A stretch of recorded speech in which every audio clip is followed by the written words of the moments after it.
I was at my apartment, and we were having a big party, and there was probably 30 or 40 people there, and they were all inside, and they were having a good time partying.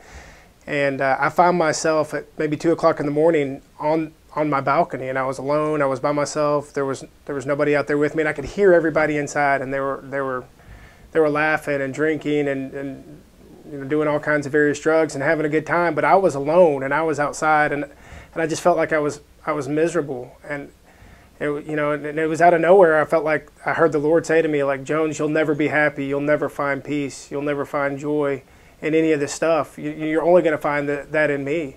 And, you know, if you haven't heard the voice of the Lord and then you hear it for the first time, it's kind of awakening, you know. And I just, at that moment, it was like a moment of clarity, you know, in the middle of all the debauchery that was going on inside, all the partying. It's like the Lord told me, like I heard him say, you'll never be happy. You'll never find joy. You'll never find happiness until you turn to me. And so I did. That next day I got up and you know, it was fresh in my mind. Like I knew the Lord had spoken to me, and I knew that, you know, that I had to leave this lifestyle. And so I called my brother and I said, hey man, let's, I feel like I'm supposed to move. Will you come help me move? And, you know, and I was still in a lease agreement, but you know, I talked to my roommate, and we figured out a way where I could still pay him rent but move out. And so my brother came and helped me, and I moved out the very next day. So I move away. I have no friends anymore because I have to give all them up if I'm going to live this Christian lifestyle, because I can't get them to change with me. So I started playing the guitar, which came out of nowhere. I didn't even know how to play the guitar at the time. And I would spend every Friday and Saturday in my room at night just playing the guitar, learning how to play, and learning to sing worship songs. And it was refreshing to me. You know, it was better than drugs or sex or that whole lifestyle. Spending that time with the Lord.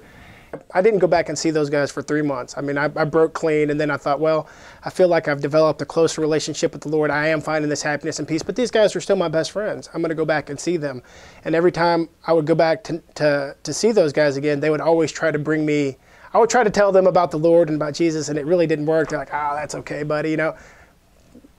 Let's smoke a bowl on the couch and let's talk about this, you know. And so they would try to bring me back to where they were. So I just cut all those friends out, you know. I mean, and I feel like the Lord replaced them with new friends that I didn't even know about. You know, I think He was waiting for me to just cut them off altogether. And I hated doing that. And looking back, you know, I wish I would have been strong enough to go back and to witness to them and to try to, you know, have some great story where I lead them all to Christ. But that wasn't me. Instead of going to bars, you know, on the weekends, you know, Dana's been married for 6 years, and so have I, you know, and our wives are friends. We go to the movies and go out to eat, you know, and do stuff that normal people would do instead of going to, you know, eat ecstasy and drink all night. You know, it is completely different.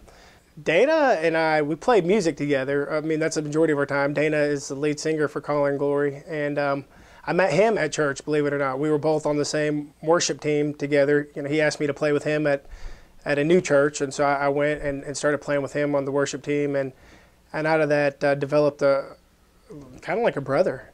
Well, my new best friend is my wife, who I've been with now for, gosh, we've been married for 6 years, and that's the Lord again. Met her at church, first church I went to after I got saved.